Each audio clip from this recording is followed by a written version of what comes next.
ഒന്ന് ചിന്തിച്ചു നോക്കൂ. ഭൂമി ഉണ്ടായിട്ടും ക്യാപിറ്റൽ ഇല്ലാത്തതുകൊണ്ട് പല ലാൻഡ് ഓണേഴ്സും പ്രൊജക്റ്റ് തുടങ്ങാൻ നിൽക്കുന്നു. പക്ഷെ ഒറ്റ ചോദ്യം, നല്ലൊരു ഭൂമിയുണ്ട്, ഒരു ഐഡിയ ഉണ്ട്, റൈറ്റ് സ്ട്രക്ചറും ഉണ്ടെങ്കിൽ ക്യാപിറ്റൽ വേണമെന്നത് നിർബന്ധമാണോ? ഇന്നത്തെ റിയൽ എസ്റ്റേറ്റിൽ പല പ്രൊജക്റ്റും ലാൻഡ് ഓണറും ഇൻവെസ്റ്ററും ജോയിൻറ്റ് വെഞ്ചറായിട്ടാണ് നടക്കുന്നത്. അതായത് ലാൻഡ് ഓണർ ലാൻഡ് കോൺട്രിബ്യൂട്ട് ചെയ്യുന്നു, ഇൻവെസ്റ്റർ ക്യാപിറ്റൽ കൊണ്ടുവരുന്നു. രണ്ടുപേരും കൂടി പ്രൊഫഷണലായിട്ട് ഒരു പ്രൊജക്റ്റ് സ്ട്രക്ചർ ചെയ്ത് റൺ ചെയ്ത് കൊണ്ടുപോകുന്നു. കാരണം ഇപ്പോഴത്തെ കറൻറ്റ് സിറ്റുവേഷനിൽ നമുക്ക് ഫാസ്റ്റ് ഗ്രോത്ത് വളരെ ഇമ്പോർട്ടൻ്റ് ആണ്. കാരണം നമ്മൾ ഒരുപാട് കാലം വെയിറ്റ് ചെയ്ത് നിൽക്കുന്നതുകൊണ്ട് പ്രത്യേകിച്ച് ഒരു ഗുണം കിട്ടാൻ പോകുന്നില്ല. നേരെ മറിച്ച് വളരെ ഫാസ്റ്റായിട്ട് നമ്മൾ ക്വിക്കായിട്ട് ഒരു റൈറ്റ് പ്രൊജക്റ്റിലേക്ക് നമ്മൾ പോയി കഴിഞ്ഞാൽ തീർച്ചയായിട്ടും അവിടെയാണ് നമുക്ക് ശരിക്കും പറഞ്ഞാൽ ഇൻകം ജനറേറ്റ് ചെയ്യാൻ സാധിക്കുന്നത്, ഒരു റിയൽ റിട്ടേൺസിലേക്ക് നമ്മൾ എത്തുന്നത്.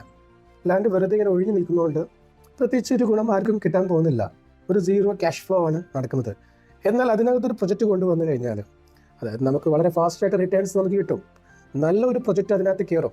കാരണം ഒരു ഇൻവെസ്റ്റർ നമ്മൾ പുറത്തുനിന്ന് കൊണ്ടുവരുന്ന സമയത്ത് തീർച്ചയായിട്ടും നല്ലൊരു പ്രൊജക്റ്റിലായിരിക്കും ആ ഇൻവെസ്റ്റ്മെൻറ്റ് നമ്മൾ യൂസ് ചെയ്യുന്നത്. മൂന്നാമത്തെ പോയിന്റ്, നമുക്ക് അപ്രിസിയേഷൻ, ലാൻഡിൻ്റെ അപ്രിസിയേഷൻ കൂടും, അസറ്റ് വാല്യൂ കൂടും. നമ്മൾ കൺസിസ്റ്റൻ്റ് ആയിട്ട് മന്ത്ലി ഒരു ഇൻകം നമുക്ക് ജനറേറ്റ് ചെയ്യാൻ സാധിക്കും. ഇങ്ങനെ ലാൻഡിനെ കൃത്യമായിട്ട് യൂസ് ചെയ്യാൻ നമ്മൾ പഠിച്ചു കഴിഞ്ഞാൽ തീർച്ചയായിട്ടും ഒരു പാസീവ് ഇൻകം നമുക്ക് കിട്ടിക്കൊണ്ടിരിക്കും. ഇപ്പോൾ ഗൾഫിലൊക്കെ വർക്ക് ചെയ്യുന്ന ഒത്തിരി ആളുകൾ നല്ലൊരു ഐഡിയൽ ലാൻഡ് നാട്ടിലുണ്ടായിട്ടും അതൊന്നും ചെയ്യാതെ ഒത്തിരി ആളുകൾ നിൽക്കുന്നുണ്ട്. നമ്മൾ ആ ഒരു റൈറ്റ് പ്രൊജക്റ്റിലേക്ക് കൊണ്ടുവരാൻ കഴിഞ്ഞാൽ തീർച്ചയായിട്ടും നിങ്ങൾക്കൊരു റിട്ടയർഡൊക്കെ ആയി നാട്ടിൽ വന്ന് നിൽക്കുന്ന സമയത്ത് ഒരു മന്ത്ലി നമുക്കൊരു ഇൻകം കിട്ടിക്കൊണ്ടിരിക്കും. അത് നമ്മൾ കുറേ കാലങ്ങൾ ഇങ്ങനെ കാത്തിരുന്ന് വൈകിക്കും തോറും പ്രത്യേകിച്ച് ഒരു കാര്യം നടക്കാൻ പോകുന്നില്ല. നേരെ മറിച്ച് നമ്മൾ റൈറ്റ് ആക്ഷൻ എടുത്തുകൊണ്ട് റൈറ്റ് സ്ട്രക്ചറിലേക്ക് നമ്മൾ പോയി കഴിഞ്ഞാൽ വളരെ ഫാസ്റ്റായിട്ട് നമുക്ക് ഗ്രോ ചെയ്യാൻ സാധിക്കും. സോ ഇതെല്ലാം പെട്ടെന്ന് നടക്കുന്ന കാര്യങ്ങളല്ല. എനിക്ക് ഒത്തിരി ടൈമുണ്ട്. നമ്മൾ ആദ്യം തീരുമാനിക്കുക എന്നുള്ളതാണ് ഫസ്റ്റ് ഓപ്ഷൻ. രണ്ടാമത്തത് നമുക്കതിനെ എങ്ങനെ ആക്ഷൻ എടുക്കണം, എന്ത് പ്രൊജക്റ്റ് കൊണ്ടുവരണം. 3, നമുക്ക് എങ്ങനെ പ്രൊജക്റ്റ് ആര് വഴി കൊണ്ടുവരണം.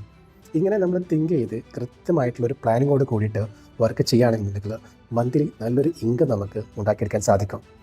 ക്യാപിറ്റൽ ഇല്ലാത്തത് ഒരു പ്രോബ്ലമായിട്ട് എനിക്ക് തോന്നുന്നില്ല. നമുക്കൊരു റൈറ്റ് സ്ട്രക്ചർ അറിയാത്തതാണ് നമ്മുടെ ഒരു ഇഷ്യൂ. നല്ലൊരു സ്ട്രക്ചർ, നല്ലൊരു ഐഡിയ നമ്മൾ കയ്യിലുണ്ടെന്നുണ്ടെങ്കിൽ ഒരു ഐഡിയൽ ലാൻഡായിട്ട് അവിടെ കിടക്കില്ല. ഒരു ജോയിൻറ്റ് വെഞ്ചർ പ്രൊജക്റ്റ് എങ്ങനെ ആക്ച്വലി വർക്ക് ചെയ്യുന്നു നിങ്ങൾക്ക് അറിയാൻ താല്പര്യമുണ്ടോ? Thank you.